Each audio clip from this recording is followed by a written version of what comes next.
We did get a headline out of the trial. Kleiner decision on POW promotion wasn't gender-based. So Kleiner Perkins' decision to not promote POW, the jury saying wasn't gender-based. Hi and Assalamualaikum and Salam Ramadan Al-Mubarak everyone. So you guys are watching Woman Show with me, Fatana Nafisa. So today we will discuss a very interesting topic about ADM599 with our great guest today. Okay, before we ask our guest a few questions, did you guys know who is ADM599? Okay, ADM599 is an American investor who co-founded the diversity consulting non-profit organization Project Include. But on 2012, executive ADM599 filed a lawsuit against her employer Kleiner Perkins on the ground of gender discrimination. Okay, to know deeper about ADM599 cases, I would like to show you a video that prepared from our first guest, Miss Elena Natasha, to answer the question what she think when ADM599 make a decision to sue her company and how she voiced out the decision. And secondly, I'm sorry I have a lot of questions. What do you think, Eliana? Is it her voice out is effectively? So, to get know the answer, let's watch the video. Hi and Assalamualaikum everyone. Before that, I would like to thank the Woman Shows because invited me to these shows even though I cannot attend physically because of MCO right now, but I can do at home to answer all those questions regarding the case of ADM599. Without wasting our time, let's go with the first question, which is why ADM599 make a choice to voice a value. ADM599 make a choice to voice a value when she was discriminated by her employer, Kleiner Perkins, on the ground women discriminations. This is where Kleiner Perkins failed to promote her and terminating her employment. But also because her senior partner not committed to the demand in improving the firm treatment of women, make ADM599 doesn't have choice to stand up for her right and others on the basis of human rights. Okay. So how she voiced her value? First thing first, what she did is by doing a formal memorandum in writing to several superiors on 4 January 2012. In memorandum, she described harassment that she received, such as being excluded from meeting by male partners. Then she filed a lawsuit on May 10, 2012. But the lawsuit went trial in 2015 after she was fired 3 years before that. So here we can see that she voiced her value by continuously fighting until she lost the lawsuit on March 27, 2015. So let's proceed with the second question, which is, did I think POW act on her value effectively? So I personally think that POW act on her value effectively since she was very consistent on what she's doing and using a right channel, like wrote a memorandum to voice out her value. Then after being fired, she took a legal action towards Kleiner Perkins. I also watched the video voice where people in that video talk about their fears and want to voice their value but doesn't have a courage and platform to voice their values. So I see the connection between the video and the case of ADM599, where ADM599 have a courageousness to voice her value confidently to fight for her right. Okay, lastly, does the fact that she lost the lawsuit impact my reasoning? The answer is no, because first, she took a legal action in order to fight for his right. Even the fact that she lost the lawsuit is because of her negative performance over the year, make her being fired and make her statement of gender discrimination not valid and less convincing. But I personally think that we should not try to pick apart of people's fault and put aside that every employee have their right and should be treated fairly by the organization. So same goes with the case of ADM599, where she should not be discriminated because of her gender. Okay, lastly, even she lost the lawsuit, but still her case can still become a positive force for establishment equal employment for women in technical field. And also because of this case, it gives awareness for people out there, especially women, to always fight for their rights. Last but not least, I hope everyone in a good health and always listen to our government to stay at home. So Assalamualaikum. Okay, thank you Eliana for a great explanation. So now we know why Ellen Pao to make a decision to sue her company, right? Okay, when we talk about Ellen Pao case, if I'm not mistaken, it will relate to the 7 pillars of GVV, or 7 pillars of giving voice value. So to know what is a 7 pillars of GVV, I would like to call our second guest, Nuri Natasha, to answer, to explain or to share what is a 7 pillars of GVV. Hi Nurin, can you explain what is a 7 pillars of a GVV?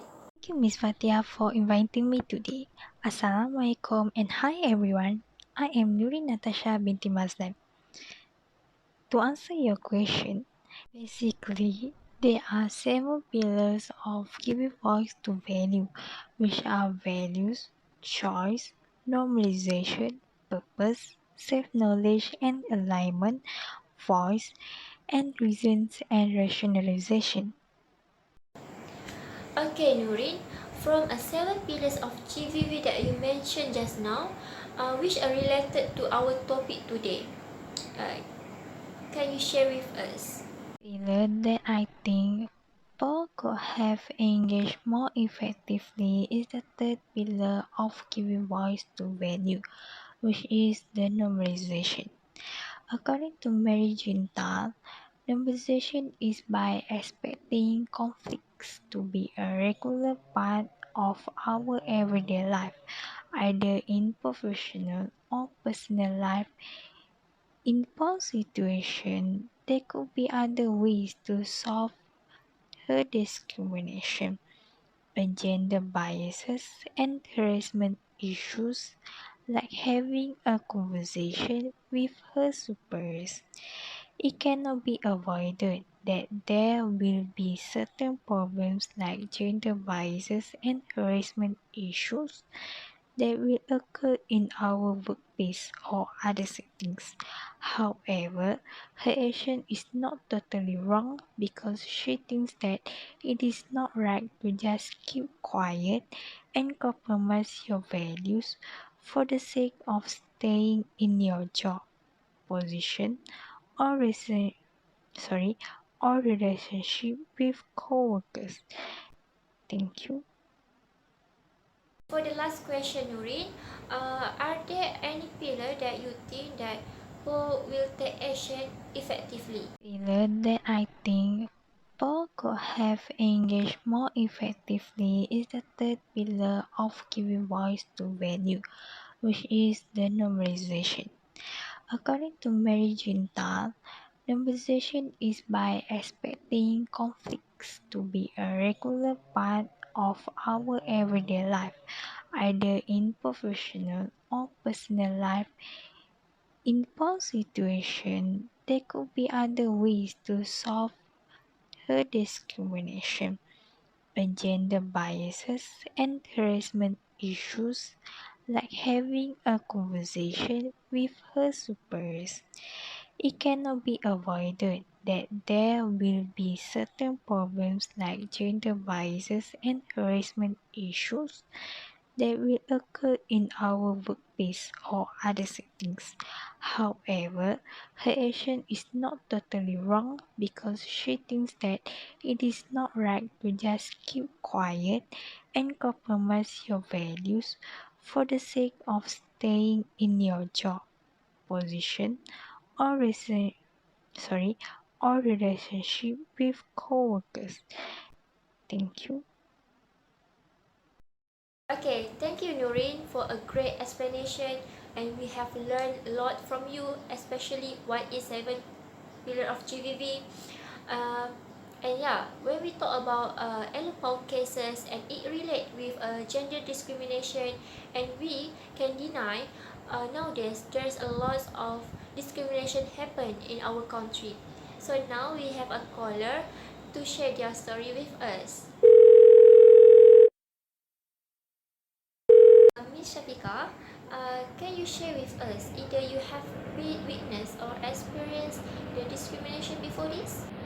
Okay, so thank you for your question and also thank you for having me in this woman talk. So your question is that I haven't witnessed discrimination in the workplace. So my answer is yes. I have been seen before the discrimination in the workplace toward the women Muslim workers, whereby they are not allowed by their supervisor and also their manager maybe to wearing a hijab during the work time. So I think this is a discrimination toward the Muslim workers especially. Okay, Shah, for the next question, what do you think the ideal way to handle instance of discrimination in the workplace? So I think the best way to handle the discrimination in the workplace is employees must educate themselves with the act. Malaysians have many act such as Akta Kerja 1955.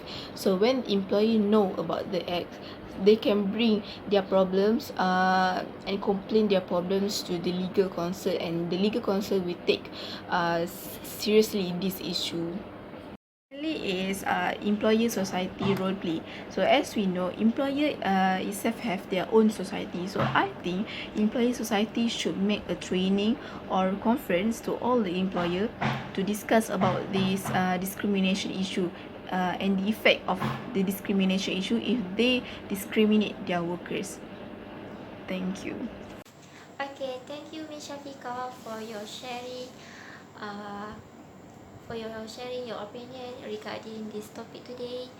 Okay, without wasting our time, let's watch a video from our last guest, who is a famous YouTuber right now, to share her opinion regarding our topic today. Oh, welcome back on my YouTube channel, guys. It's quite tiring day today, so I have to review about Alan Paul. Without wasting our time, let's get started.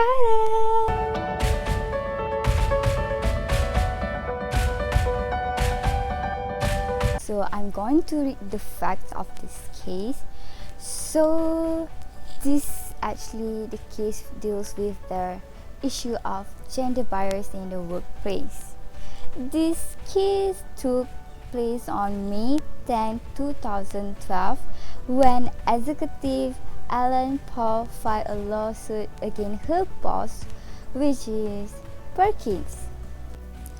Personally, if I was a juror in this case, I would vote in favor for Alan Paul because of for many reasons. So, the evidence that I have found in this case, the first one is when one of the employees who is same floor as Alan Paul said that Perkins did not pay too much attention towards male employees' mistake. Second one is Alan Paul.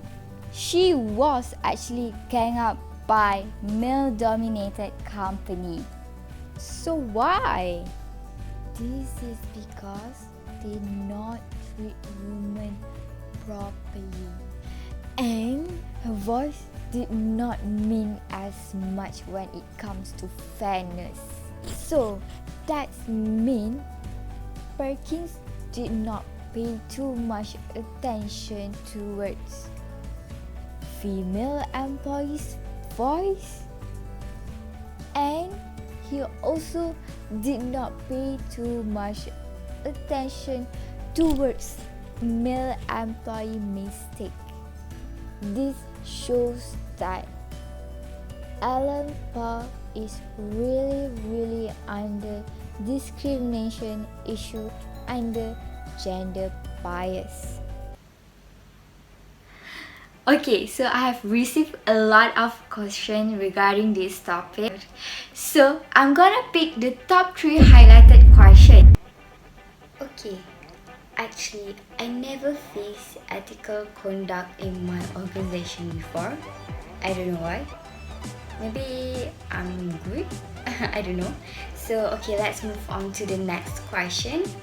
Okay, I will not do as same as Alan Paul did, because I think why would I fight for that not worth for it? Such as if I know the tendency that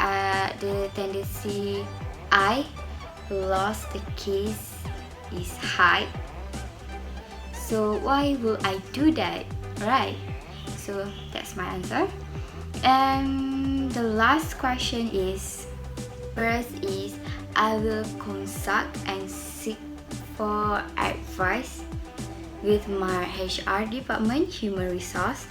The second step is I will collect any evidence as a proof to my HR. The proof must be related with this issue, such as discrimination. And then the third one is I will wait for a betterment. If there is no solution, no changes, then the last thing I would do is I will quit the job. I will voluntarily resign from my job. Of course, I need to find a better workplace which is fun to be with, right? So that's all from me. Thank you for watching. Bye.